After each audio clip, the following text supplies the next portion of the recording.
Bonjour et bienvenue sur le podcast du blog lecarnetdigital.com, le podcast qui vous accompagne pendant vos sessions de dessin. Je suis Sandre, votre hôte, et j'enseigne le dessin en ligne à quiconque est prêt à oublier tout ce qu'il sait sur cet art, et ce, même si vous pensez n'avoir aucun talent. Le podcast est disponible sur toutes les plateformes, alors pensez à vous abonner pour recevoir des astuces et conseils de professionnels, comprendre leur psychologie et progresser en dessin autrement. Bonjour et bienvenue sur le podcast du blog lecarnetdigital.com, le podcast qui vous accompagne pendant vos sessions de dessin. Je suis Sandre, votre hôte, et j'enseigne le dessin en ligne à quiconque est prêt à oublier tout ce qu'il sait sur cet art, et ce, même si vous pensez n'avoir aucun talent. Le podcast est disponible sur toutes les plateformes, alors pensez à vous abonner pour recevoir des astuces et conseils de professionnels, comprendre leur psychologie et progresser en dessin autrement.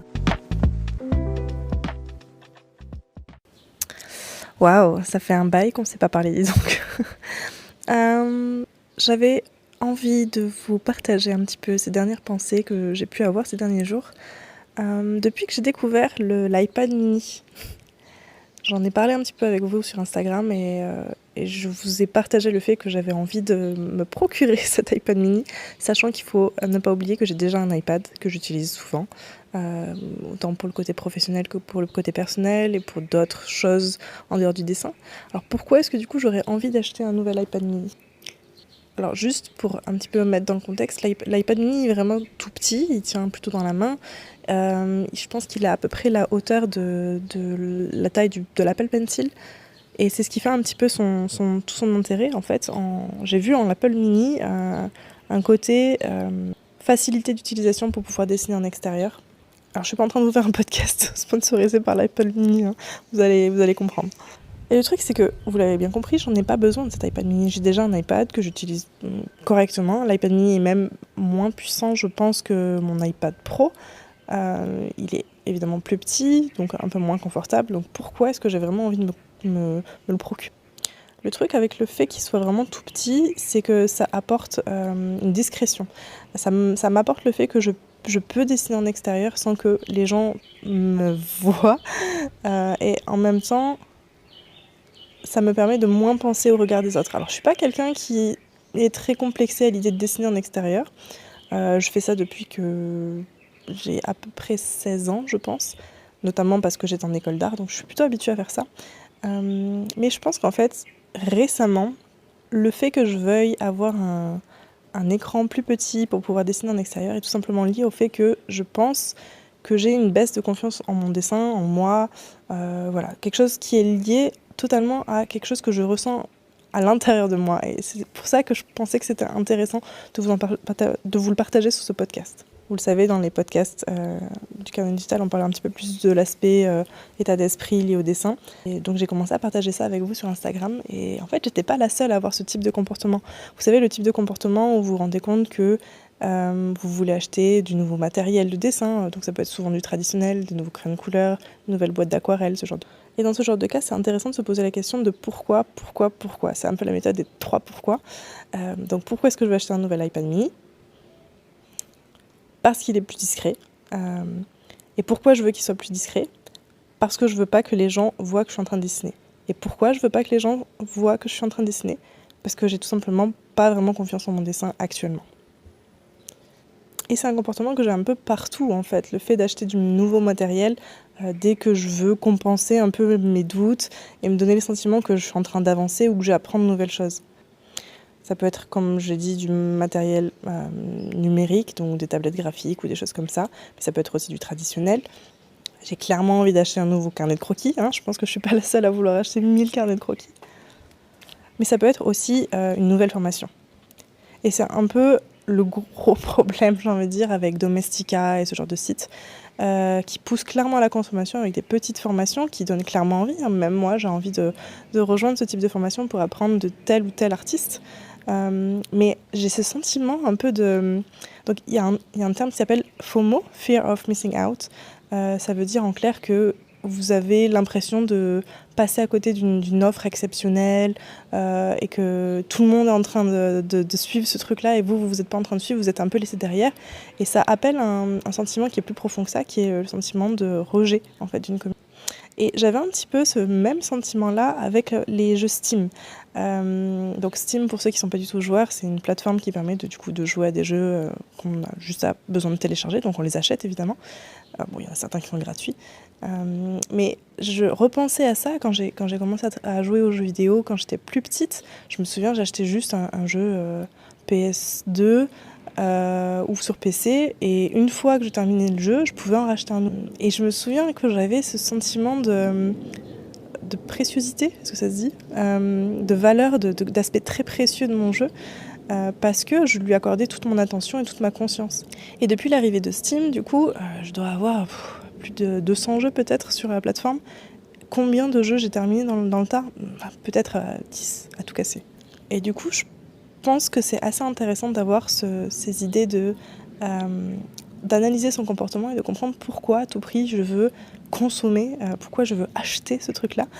Et je pense que c'est tout simplement lié en fait à le fait d'apaiser un peu ce sentiment peut-être de culpabilité, de se dire j'avance pas assez vite, je progresse pas assez vite, je suis pas assez bon, et de se ressentir un peu, si vous voulez, d'éviter cette espèce de sentiment inconfortable qu'on a. Salut Sam, je trouve que ce que t'as dit pour ton iPad était très profond et vrai. On a tendance à supprimer nos émotions, surtout celles qu'on juge négatives, et à les fuir, à les compenser par d'autres choses. Pourtant, on a l'impression que c'est notre limite et que ce qu'il nous faut se trouve dans notre zone d'inconfort, et peut-être que c'est ça aussi l'apprentissage, une forme de déconstruction et de construction. Et de toute façon, une fois qu'on est dedans, c'est déjà plus simple à gérer que quand on appréhende la chose et qu'on reste à l'extérieur, qu'on se jette pas à l'eau. Peut-être que l'adage est mieux et vrai. No pain, no gain. Je sais pas, mais c'est vraiment très intéressant ce que tu as dit, je trouve.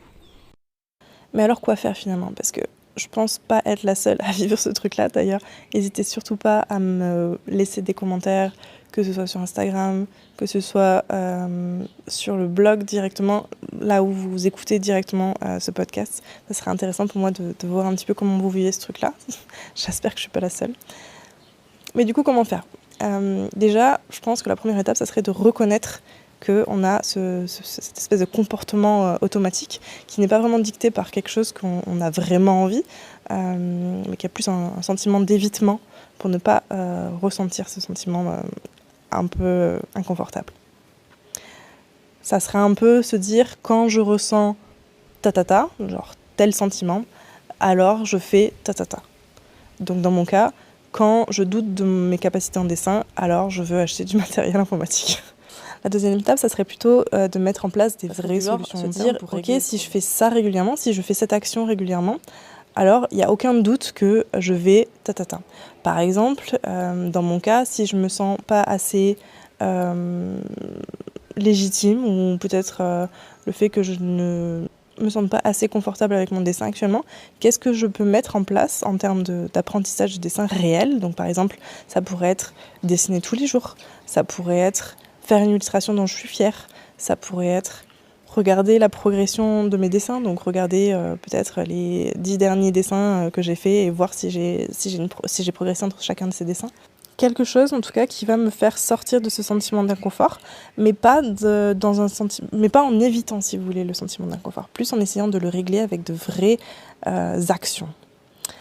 Et surtout, ne pas essayer de chercher des solutions miracles. J'avais tourné un podcast qui s'appelait « La solution ultime n'existe pas » ou la formation ultime ou le matériel ultime n'existe pas. Et ça rejoint un petit peu cette idée on cherche un peu le Saint Graal qui va nous faire progresser, qui va comme ça, en un claquement de doigts, va régler tous nos problèmes. Et évidemment, ça n'existe pas. Bien évidemment qu'il y a différentes solutions qui sont plus ou moins bonnes pour vous, en fonction de votre profil, en fonction de vos problèmes, en fonction de ce que vous voulez régler, bien évidemment. Mais il n'y a pas de solution ultime et la quête de ce Graal est vouée à l'échec dans tous les cas. Si malgré tout, vous voulez quand même acheter du matériel, posez-vous la question, est-ce que j'ai pas déjà quelque chose de similaire ? Donc si vous voulez acheter de l'aquarelle, est-ce que ça vaut vraiment le coup d'acheter une nouvelle boîte d'aquarelle si vous en avez déjà une ? Mais ça peut être aussi ok, la précédente boîte d'aquarelle que j'avais était plutôt pour débutants, il y a très peu de couleurs et je m'en sers plus parce qu'elle est trop limitée. Alors ce que vous pouvez faire, c'est tout simplement la vendre et une fois que vous l'avez vendue, vous pouvez acheter cette nouvelle boîte d'aquarelle dont vous rêvez tant. C'est la solution un peu Marie Kondo, si vous connaissez un petit peu le principe, qui est plutôt axée sur le minimalisme. Donc on va essayer vraiment de limiter les dépenses au maximum. Et du coup, on retrouve encore à nouveau cet aspect préciosité. Je suis pas sûre que ce soit un mot, mais l'aspect précieux de vos objets. Et c'est dans ce cas-là que vous ressentez que vous avez un vrai attachement à cet objet-là et vous l'honorez pour le coup. Vous avez vraiment ce plaisir de l'utiliser à nouveau, quoi.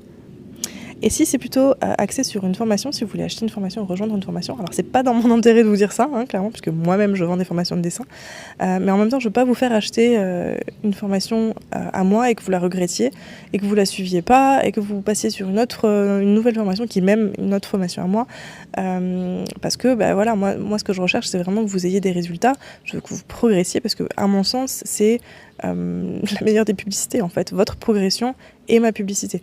Donc si vous êtes dans ce cas-là et vous voulez acheter une nouvelle formation, privilégiez plutôt les formations long terme, donc les grosses formations. Vous savez, ces formations, il y a pas mal d'heures. Alors ça veut pas dire non, je reviens sur ce que je dis parce que j'ai remarqué qu'il y avait un petit peu ce comportement de vouloir faire des grosses formations de 500 heures, 200 heures. Mais en fait, ça veut pas pour autant dire que c'est une formation qui est efficace. Donc essayez de trouver peut-être la formation qui correspond exactement à ce dont vous avez besoin, quitte à poser des questions. Dans mon cas, vous pouvez tout à fait me contacter pour me poser des questions si vous hésitez, vous n'êtes pas sûr qu'une de mes formations correspond à votre besoin. Je suis là pour vous conseiller. Vous pouvez aller sur lecarnetdigital.com/formation et vous verrez que sur chacune des pages, vous aurez en bas à droite une petite icône et vous pouvez directement parler avec moi, poser vos questions avec moi. Alors si je suis connectée, je suis assez souvent connectée. Après, actuellement, je suis en Indonésie, donc parfois le temps n'est pas le même. Donc dans ce cas-là, vous me laissez juste votre mail avec votre question et je vous recontacterai. Mais si vous avez des questions, surtout n'hésitez pas. Ne restez pas dans l'inactivité, ne restez pas dans la question de est-ce que c'est bien ou pas et d'être dans le doute comme ça. Au contraire, essayez plutôt d'avoir cette certitude, parce que si vous avez cette certitude, vous allez faire all-in, vous allez y aller jusqu'au bout et vous allez vraiment suivre la formation en fait. Donc oui, privilégiez plutôt les longues formations, disons les longues formations, celles qui ont du contenu qui vous semble vraiment le plus adapté à ce que vous avez besoin.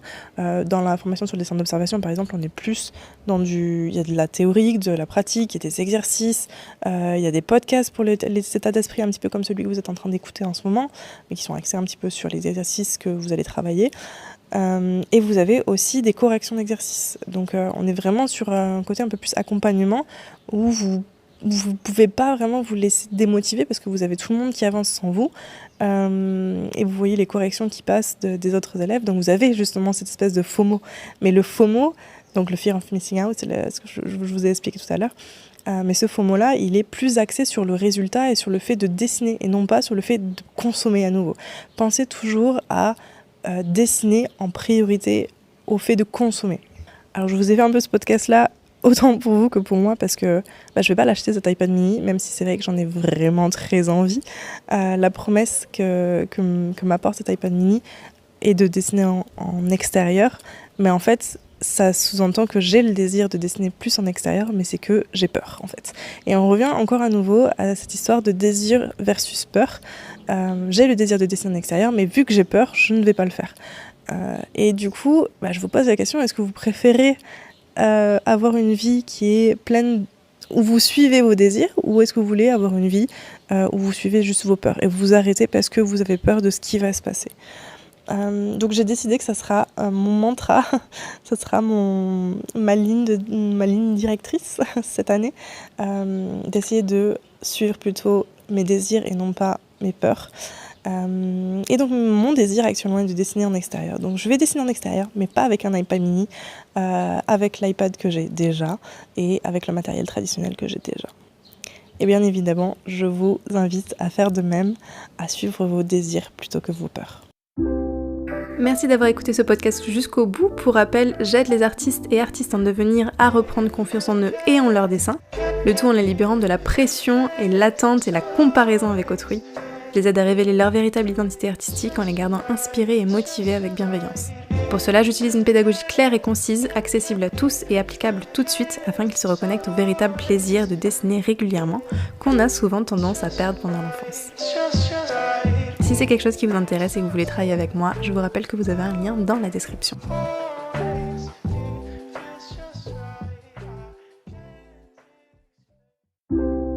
Merci d'avoir écouté ce podcast jusqu'au bout. Pour rappel, j'aide les artistes et artistes en devenir à reprendre confiance en eux et en leurs dessins, le tout en les libérant de la pression et l'attente et la comparaison avec autrui.